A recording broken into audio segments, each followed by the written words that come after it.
नमस्कार। मैं Shiv Purushottam Sharma, KP astrology Vedang ज्योतिष में आपका बहुत बहुत स्वागत करता हूँ। आज हम एक केस स्टडी देखेंगे कि किस तरीके से प्रोफेशन चूज़ किया जाता है। देखिए, आपने कई जगह देखा होगा, कई बार देखा होगा कि कई नेटिव जो होते हैं वो मल्टीपल प्रोफेशन चूज़ करते हैं और एक जगह आकर के और एक प्रोफेशन को स्टेबल कर लेते हैं। और कई नेटिव होते हैं जो कि एक ही प्रोफेशन को पहली ही बार में पकड़ कर के और उसको आगे ले जाते हैं। चाहे प्रोफेशन की बात हो, चाहे किसी भी इवेंट की बात हो, जो प्लैनेट जो प्लैनेट हमारे सिर पे बैठा होगा या जो प्लैनेट हमारा स्ट्रॉन्ग सिग्निफिकेटर बना होगा, वो हमें मजबूर करेगा उस अपने डायरेक्शन में ले जाने के लिए। वो अभी हम एक एग्जांपल से देखेंगे।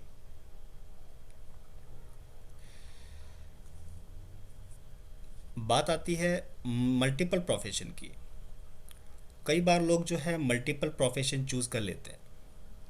इसका कारण क्या होता है कि उनको किसी ने गाइड किया कि आप ये काम कर लीजिए।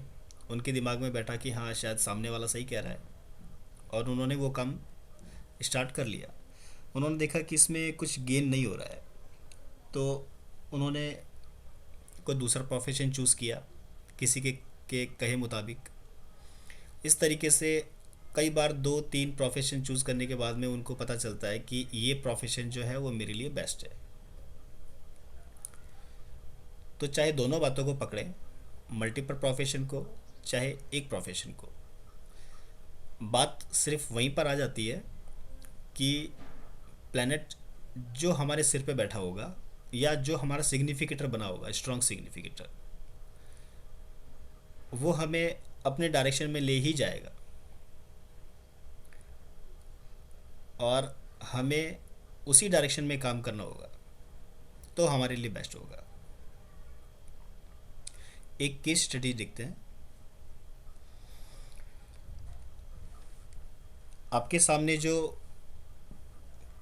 चार्ट बना हुआ है वो डायमंड्स का काम करते हैं और इनके जो क्लाइंट्स हैं वो बाहर के हैं। इनके बारे में अगर और डिटेल में बताऊं आपको, तो इनके दो ऑफिसेज है। एक ऑफिस जो है इनका घर में ही है और दूसरा ऑफिस जो है वो घर के पास है। और क्लाइंट्स जो है वो अधिकतर क्लाइंट्स जो है वो बाहर के हैं।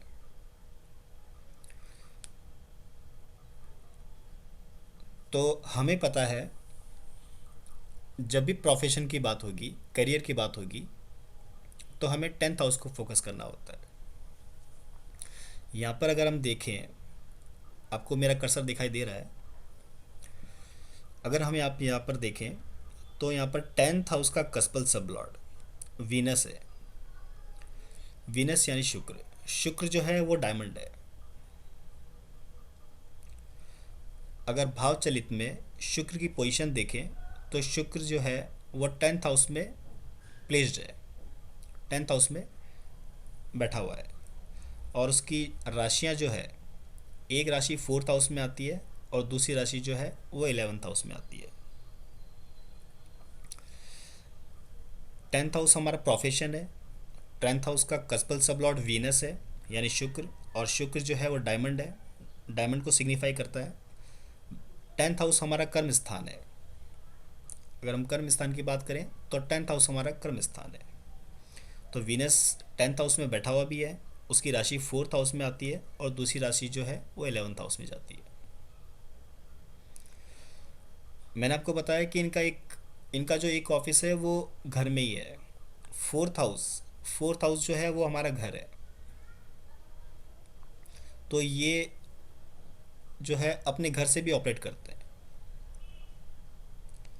जो कि हमें वीनस की राशि सिग्निफाई कर रही है। प्लानिटरी पोजीशन में चलते हैं और वीनस को देखते हैं कि वीनस का स्टार लॉर्ड कौन है। तो हम देखते हैं वीनस का स्टार लॉर्ड खुद वीनस ही है, और उसका सब लॉर्ड देखें तो उसका सब लॉर्ड चंद्रमा।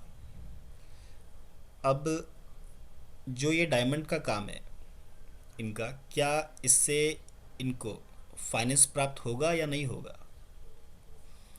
तो मून की पोजीशन देखिए, मून सेकंड हाउस में है, सेकंड हाउस हमारा फाइनेंस है, और मून की जो राशि आती है वो फर्स्ट हाउस में।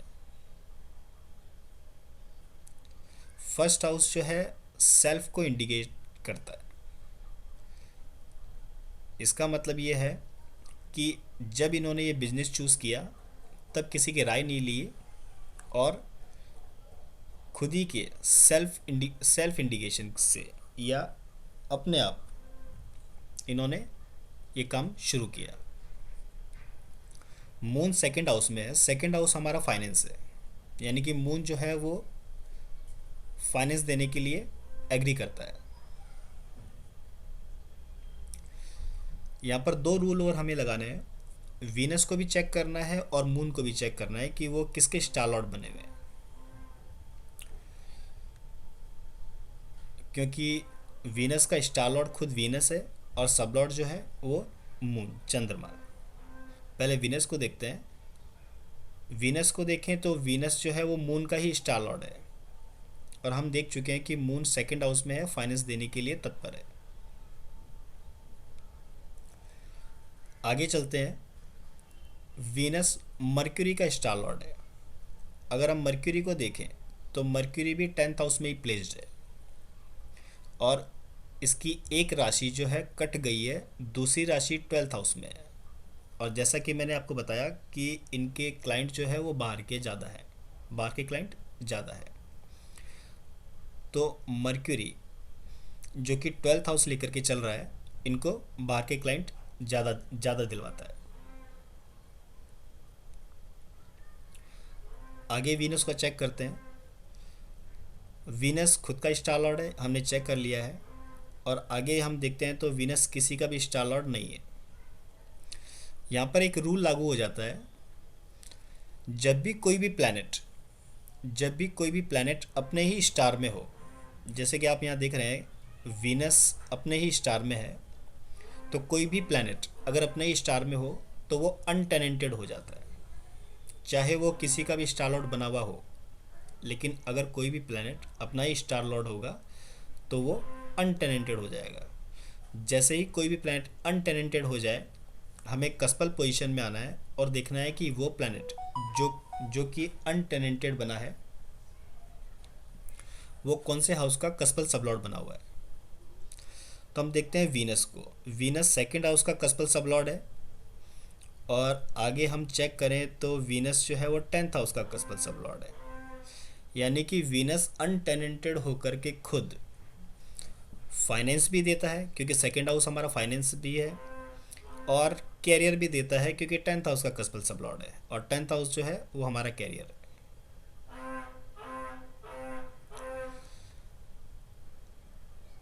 आगे हम चलते हैं और मून को देखते हैं, बिकॉज वीनस का सबलॉर्ड जो है वो मून है। मून को चेक करें। अगर एक बार मून का स्टार लॉर्ड भी देखें तो मून का स्टार लॉर्ड वीनस ही है, तो कहानी हमारे पास वही बनती है। मून को चेक करेंगे कि मून किसका स्टार लॉर्ड बना हुआ है, तो मून यहाँ पर देखिए सैटर्न का स्टार लॉर्ड बना हुआ है। सैटर्न को भाव चलित में देखें तो 7th हाउस में प्लेस्ड है, और 7th हाउस जो है वो हमारा खुद का बिजनेस है। 7th हाउस स्पाउस भी है, 7th हाउस जो है वो हमारा वैवाहिक जीवन भी है, और अगर हमें देखना हो कि हमारा खुद का बिजनेस, तो बिजनेस भी 7th हाउस में है, 7th हाउस है। तो अगर हमें देखना हो कि बिजनेस पार्टनर, तो उस केस में भी हम 7th हाउस ही फोकस करेंगे। तो हमने सैटर्न को देखा, सैटर्न 7th हाउस में प्लेस्ड है, इसका मतलब कि ये इनके बिजनेस के बारे में बताता है। आगे हम चेक करते हैं तो मून राहु का स्टार लॉर्ड बना हुआ है, और राहु को देखते हैं तो राहु 11th हाउस में, और 11th हाउस हमारी इच्छा पूर्ति। अगर हम फाइनेंस के हाउसेस देखें तो सेकंड हाउस हमारा फाइनेंस है, 10th हाउस हमारा फाइनेंस है, और 11th हाउस भी हमारा फाइनेंस है, 6th हाउस भी हमारा फाइनेंस होता है। यहाँ पर डायरेक्टली 6th हाउस नहीं आया, लेकिन हमारे पास फाइनेंस का 2nd हाउस भी है, 10th हाउस भी है और 11th हाउस भी है। मून ने 2nd हाउस लिया, वीनस और मरकरी इन दोनों ने 10th हाउस लिया, और राहु ने 11th हाउस लिया। तो हम बिल्कुल कह सकते हैं कि जो इनका डायमंड का जो बिजनेस है, इनसे इनसे इनको लाभ भी मिलेगा, और ये जो बिजनेस है इनके लिए फलदायी भी होगा।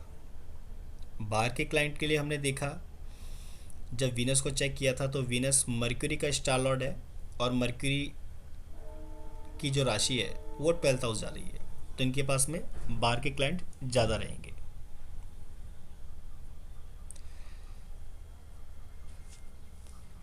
अब बात आती है डायमंड की।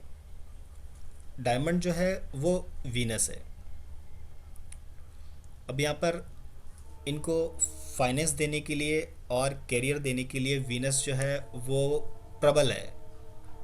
अब वीनस डायमंड ही नहीं है, वीनस जो है वो क्लॉथ भी है, वीनस जो है वो केमिकल भी है, वीनस जो है वो श्रृंगार के जो सामान होते हैं, जो महिलाएं श्रृंगार करती है, उससे रिलेटेड कोई भी बिजनेस हो वो सब वीनस के अंडर में आता है।